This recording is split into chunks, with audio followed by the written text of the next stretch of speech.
Hey, I'm Andy, and I have a problem.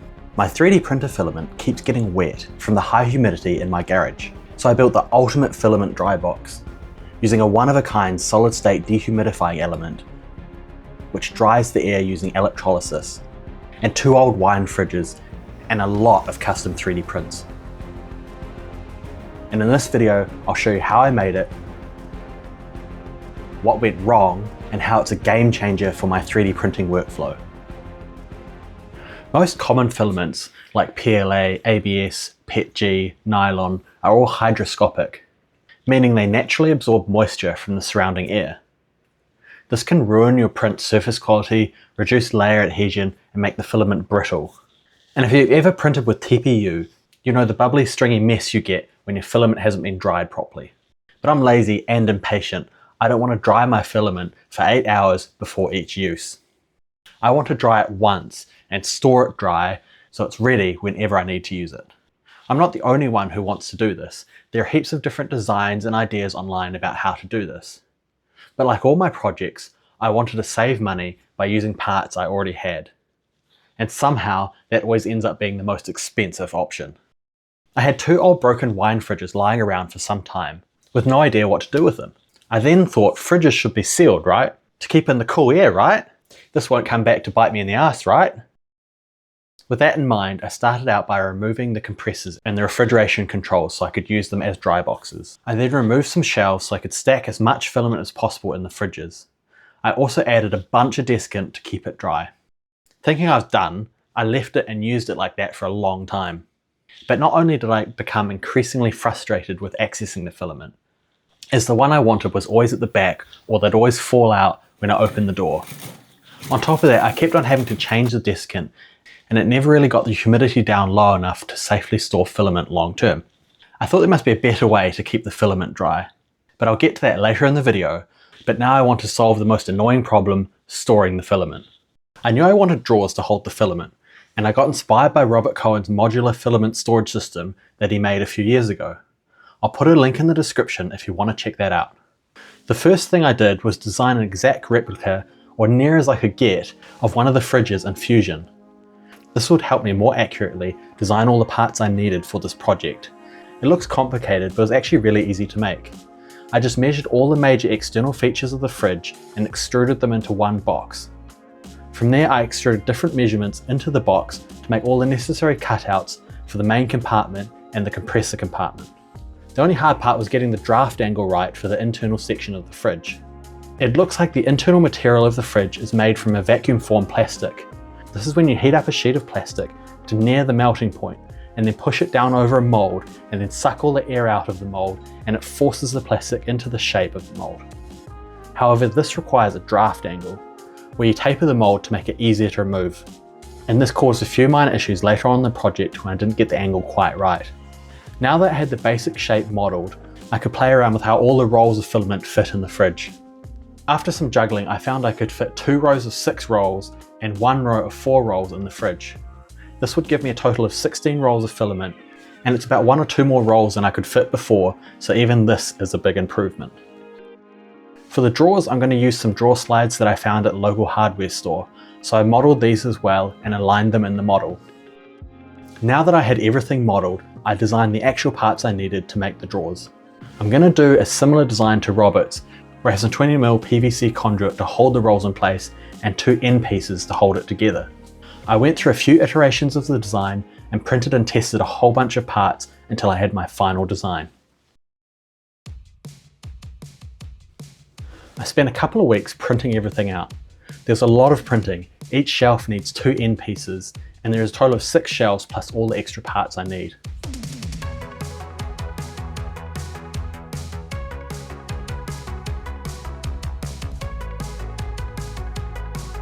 After printing was done, the fun part begins, assembly. One of the major things I was worried about was aligning the drawer slides. But I ended up printing this little spacer that I could place in between the shelving supports and use them to align the drawer slides perfectly. I also printed a spacer that would compensate for the draft angle of the fridge and ensure the drawer slides run smoothly. After aligning it, I screwed the drawer sides into the fridge.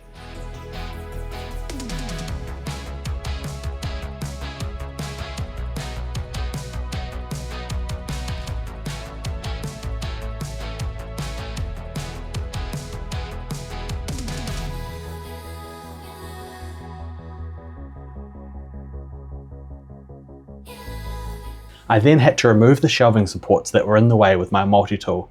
I felt a bit stupid as I'm using the fridges because they should be sealed, but then I'm cutting massive holes in them anyway. I'm sure that's not going to bite me in the ass. Finally, I assembled each drawer. These went together easily. I just cut the conduit to length and pushed it into each end, and then screwed the drawer slides onto the supporting brackets. And with a bit of persuasion, they went in perfectly.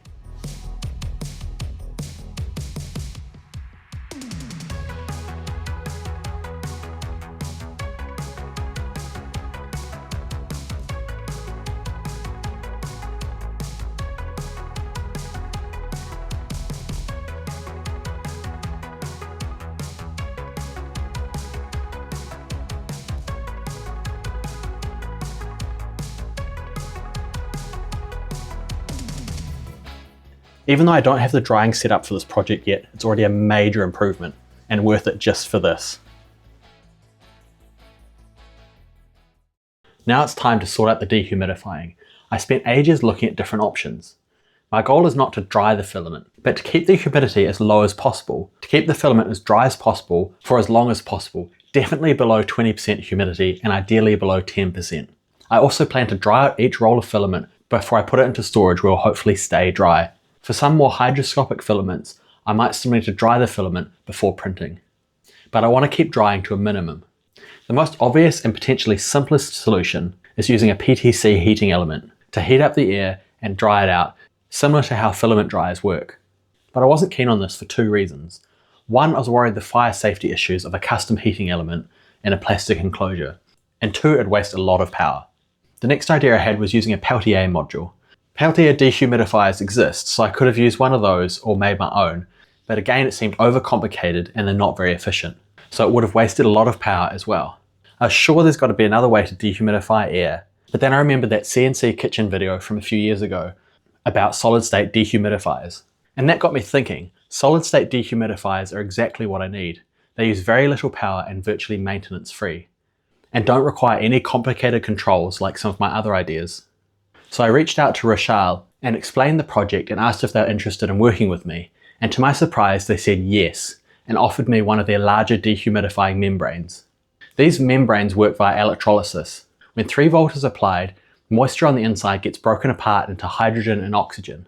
The hydrogen passes straight through the membrane to the other side, where it recombines to oxygen in the air and turns back into water vapor. The whole process uses very little energy, like around 3 watts for the membrane I have. But initially I was a little disappointed, as I was planning on building 2 fridges. I was going to build them as independent units, so I would have needed 2 small membranes. But then I looked at the specs of the unit they're offering me, and it's capable of dehumidifying up to 1,000 litres of air. And that got me thinking. I could install the unit into one fridge and join the 2 fridges with some ducting and a fan. Then I could dry both fridges with just one membrane and less parts. I even thought, as each fridge is only about 60 litres, in the future I could connect another dry box to the system and have even more long-term storage. Rochelle sent me this unit for free with the only condition that I would make this video. So thanks so much to Rochelle for sending me this membrane and supporting this channel. They have membranes of all different shapes and sizes, from small ones that can dry 1 to 2 litres that would be perfect for drying an AMS, or larger ones that can dry whole enclosures like mine. If you'd like to find out more and build your own filament dry box, I have a link to their website and CNC Kitchen's video in the video description. So with that sorted, let's put it all together and finish this project.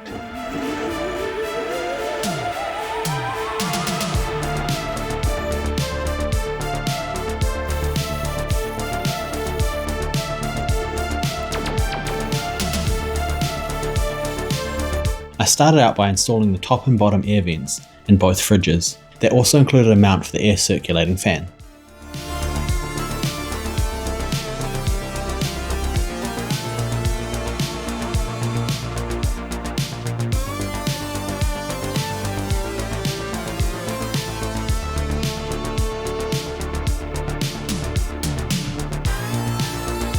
I also modelled a custom mount for the membrane in Fusion, and I used Bamboo Labs modifiers to create a custom honeycomb mesh, and I installed that in one of the fridges.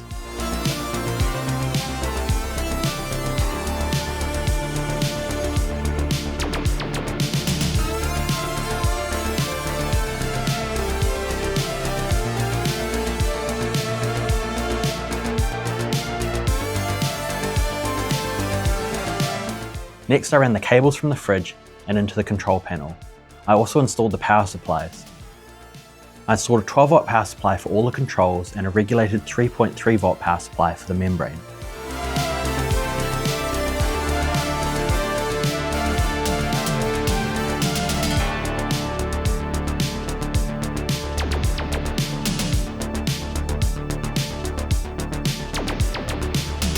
I wanted a nice back panel that covers the mains terminals on the power supply and has spots for all the connectors like power and data. So I designed and 3D printed a quick mock-up. It worked, but I wanted something a bit more professional and safer. So I machined one out of a 1mm plate of aluminium on my Makera Z1. After cutting out the plate to the size I needed, I put it into my Z1. The plate was a bit big, so I had to remove the back panel on the Z1 to get it to work.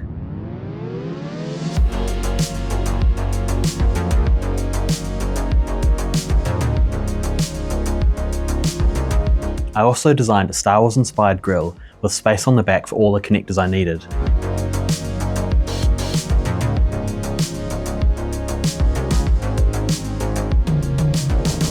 I even tested out engraving and engraved labels on the panel for each connector.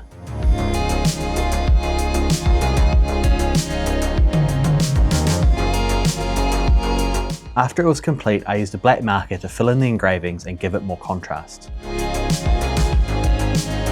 I then added riv nuts to the fridge and installed the panel.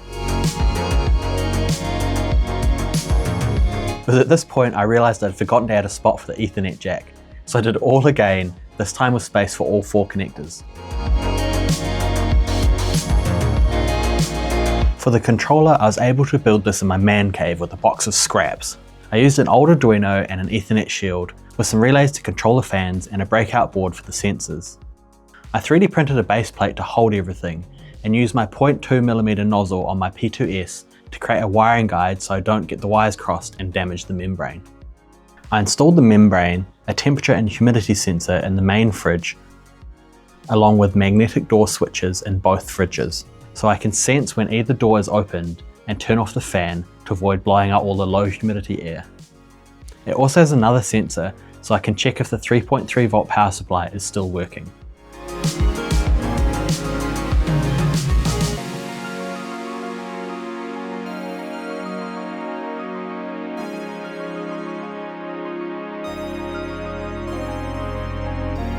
Finally, I put it all together and connected the 2 fridges and powered it on.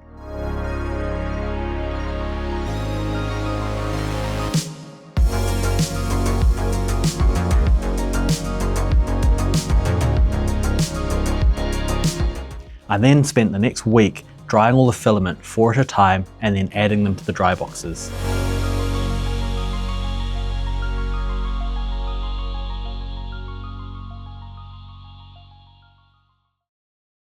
One eternity later. I've been running these dry boxes for a few months now and they've been working great. However, I have had some minor issues. For the first week, the humidity was not dropping at all. And after some investigating, I found that when I ran the main fan, the humidity would never drop, and sometimes it would even go up. It took me a long time to track down the issue. I even went through and filled every hole I could find with hot glue and tape, but nothing would solve it. Eventually I felt air blowing out of the bottom of one of the fridge doors, and sucking back in the other fridge door. After covering those holes, it fixed the issues and the humidity dropped rapidly. After about a month, it's gotten down to about 19% humidity, which is good, but not as good as I was hoping. I think there are still some holes or air leaks in the system somewhere, but for now it's good enough. You can see when I open the door to get the filament, the humidity spikes and then quickly drops back down to where it was before. I think it took so long to get down to this humidity level because it's drying out all the 3D prints and plastic in the enclosure. And even if the humidity isn't as low as I want, at least I don't have to change desiccant every few weeks. Overall, it's been working great. It's solved my issues with wet filament and makes storing and accessing my most used filament really easy. There's definitely room to add one more fridge, so I'm on the lookout for some broken ones that I can add to the system. I'd like to thank Rochelle for sending me the dehumidifying membrane. If you'd like to find more about anything in this video, I have links in the description. I hope you enjoyed this video. Don't forget to like and subscribe. See you in the next one.